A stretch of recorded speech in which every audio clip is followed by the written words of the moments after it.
Sekejap lagi aku nak pergi kedai. Kau nak aku tapau apa-apa ke? Hello, nama saya Arif Daniel. Saya daripada kumpulan Roti Bom. Saya dan kumpulan saya akan membentangkan tentang apakah itu bahasa rojak. Bahasa rojak merupakan bahasa campuran atau bahasa singkatan yang seringkali digunakan di Malaysia. Contohnya seperti bahasa Inggeris dicampurkan dengan bahasa Melayu. Like contoh, kalau kita instead of kita pakai saya, kita pakai I. Bahasa itu bukanlah bahasa sebenar bahasa Malaysia, kerana bahasa itu tidak mengikut tata bahasa Melayu yang sebenar. Halo, nama saya Melissa Ong Jing Hen. Hari ini kami nak bincang topik tentang apa bahasa rojak di Malaysia. Bahasa rojak di Malaysia merujuk kepada campuran bahasa percakapan yang sering kali terdiri daripada bahasa Melayu, English, dialek Cina seperti Cantonese dan Hokkien, Tamil dan kadang-kadang bahasa lain. Perkataan rojak itu sendiri adalah perkataan Melayu yang bermaksud campuran, sama seperti nama hidangan salad buah-buahan dan sayur-sayuran tempatan yang popular.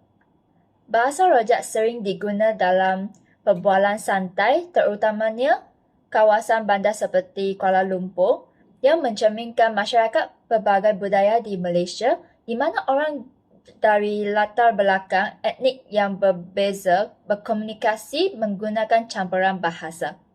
Bahasa ini tidak formal dan sering digunakan dalam perbualan harian, media sosial dan iklan.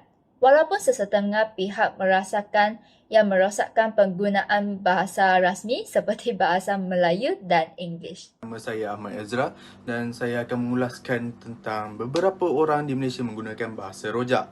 Tidak ada statistik rasmi yang menunjukkan jumlah sebenarnya pengguna bahasa rojak di Malaysia, tetapi ia sangat meluas, terutamanya di kalangan penduduk bandar, generasi muda dan komuniti multi-etnik.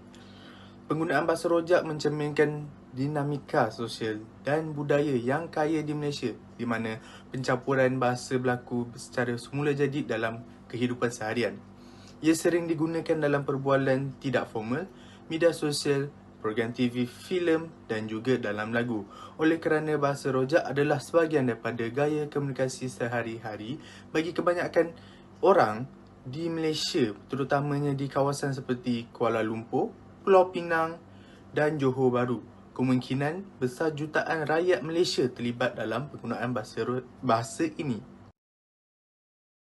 Hai, nama saya Nurul Bazusya binti Nasaruddin.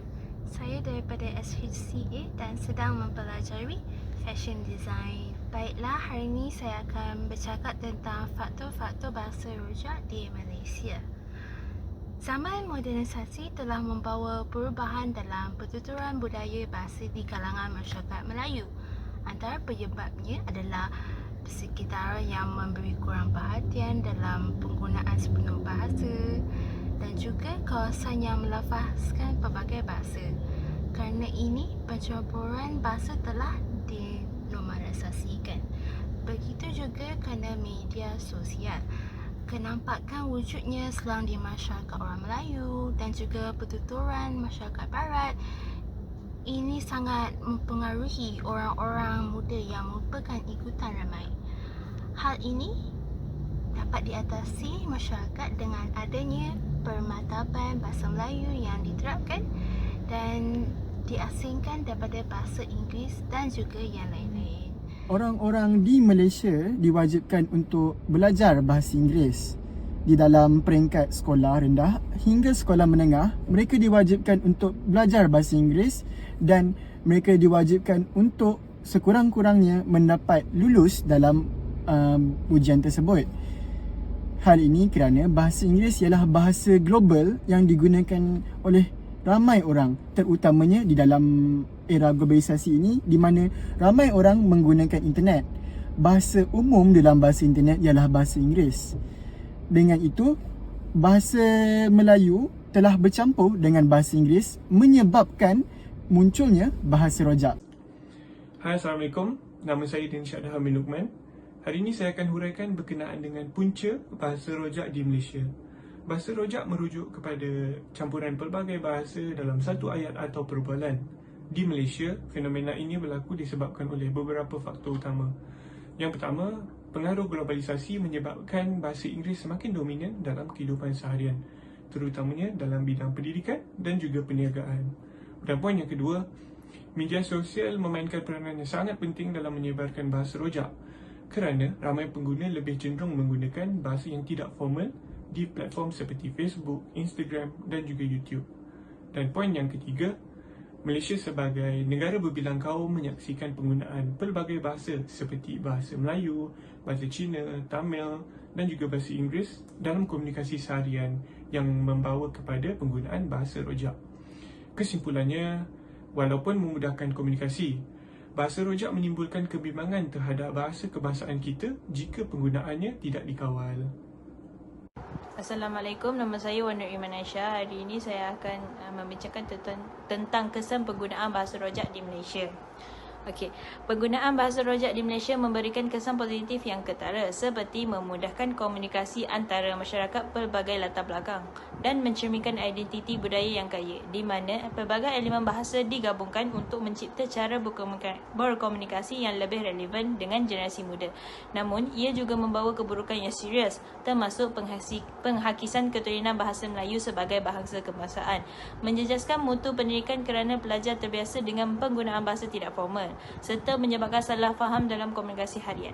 Ini berpotensi merosakkan martabat bahasa kebangsaan dan mempengaruhi generasi akan datang, menjadikan mereka kurang menguasai bahasa Melayu dengan baik. Oleh itu, langkah perlu diambil untuk mengimbangi penggunaan bahasa rojak tanpa mengorbankan kualiti dan keaslian bahasa Melayu. Hai, Assalamualaikum. Nama saya Zaitina Syafiqah binti Saluddin dan saya akan membincangkan tentang langkah mengatasi bahasa rojak di Malaysia. Masyarakat perlu disedarkan tentang kesan negatif penggunaan bahasa rojak yang berlebihan. Ini boleh dilakukan melalui kempen kesedaran awam, pendidikan dan media massa. Sebagai contoh, kempen kesedaran awam boleh diadakan di sekolah-sekolah dan universiti untuk mendidik pelajar tentang kepentingan menggunakan bahasa Melayu dengan betul. Masyarakat perlu digalakkan untuk menggunakan bahasa Melayu dalam komunikasi harian, baik secara lisan maupun tulisan. Ini boleh dilakukan melalui penggunaan bahasa Melayu dalam media sosial, tempat kerja dan institusi pendidikan. Kempen penggunaan bahasa Melayu boleh diadakan untuk meningkatkan kesedaran masyarakat tentang kepentingan bahasa Melayu. Jadi ini boleh dilakukan melalui iklan, poster dan acara-acara kesedaran. Langkah-langkah ini juga perlu diambil secara bersepadu dan berterusan untuk mengatasi masalah bahasa rojak di Malaysia. Masyarakat juga perlu bekerjasama untuk memastikan bahasa Melayu terus digunakan dan dipelihara sebagai bahasa kebangsaan dan bahasa rasmi negara. Assalamualaikum, nama saya Anis. Hari ini saya akan menguraikan langkah-langkah untuk menggalakkan penggunaan bahasa Melayu dalam komunikasi rasmi. Mewajibkan bahasa Melayu dalam semua urusan dan komunikasi rasmi di sektor awam dan swasta. Mengadakan kempen kesedaran tentang kepentingan bahasa Melayu sebagai bahasa kebangsaan. Latihan dan kursus bahasa Melayu untuk meningkatkan kemahiran dan kefasihan dalam kalangan pekerja. Memperkenalkan insentif pada organisasi yang mengutamakan penggunaan bahasa Melayu. Pemantauan dan penguatkuasaan oleh pihak berwajib untuk memastikan penggunaan bahasa Melayu dalam urusan rasmi. Memastikan dokumentasi rasmi seperti surat, memo dan laporan ditulis dalam bahasa Melayu. Menggalakkan penggunaan bahasa Melayu dalam mesyuarat dan pembincangan di tempat kerja. Terima kasih. Hello, my name is Faustina and I'll be presenting the conclusion of our topic at hand today. The reason why I'm speaking in Malay is because I'm not very fluent in my Bahasa Melayu, as well as is my perfect opportunity to exemplify Bahasa Rojak. So, kesimpulannya, Bahasa Rojak di Malaysia menunjukkan the cultural mix yang ada di negara ini.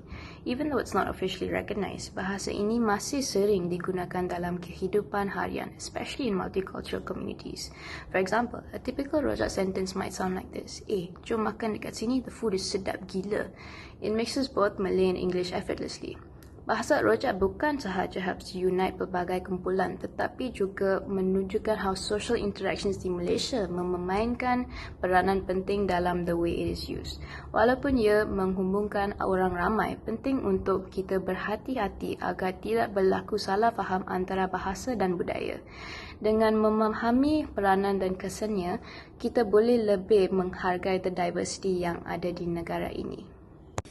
Assalamualaikum dan salam sejahtera. Saya Nur Syamin Afia binti Nurzam dan saya mengambil course Fashion Design with Marketing. Saya akan menyambung kesimpulan bahasa rojak di Malaysia. Biarpun bahasa rojak tidak dapat dinafikan sebagai cerminan identiti pelbagai budaya Malaysia, ia juga menimbulkan cabaran yang memerlukan pertimbangan serius. Potensi hakisan kecekapan bahasa, kekayaan budaya dan piawaian pendidikan menimbulkan persoalan tentang implikasi jangka panjang fenomena linguistik ini. Ketika Malaysia mengemudikan wawasan yang pelbagai, adalah penting juga untuk mencapai keseimbangan antara menerima ekspresi budaya dan memelihara integriti bahasanya untuk generasi akan datang. Demi memupuk persekitaran yang menghargai kepelbagaian linguistik dan penguasaan taraf, Malaysia dapat memastikan bahawa warisan budaya yang kaya ini bukan sahaja diraikan tetapi juga dikomunikasikan dengan berkesan merentasi generasi. Sebelum saya akhiri vlog, izinkan saya menyampaikan serangkap pantun untuk direnungkan. Rumah ditegak, tiang berpasak, tersergam indah di tengah desa. Bahasa rojak, bahasa perosak, kelam maruah bahasa bangsa. Sekian, terima kasih.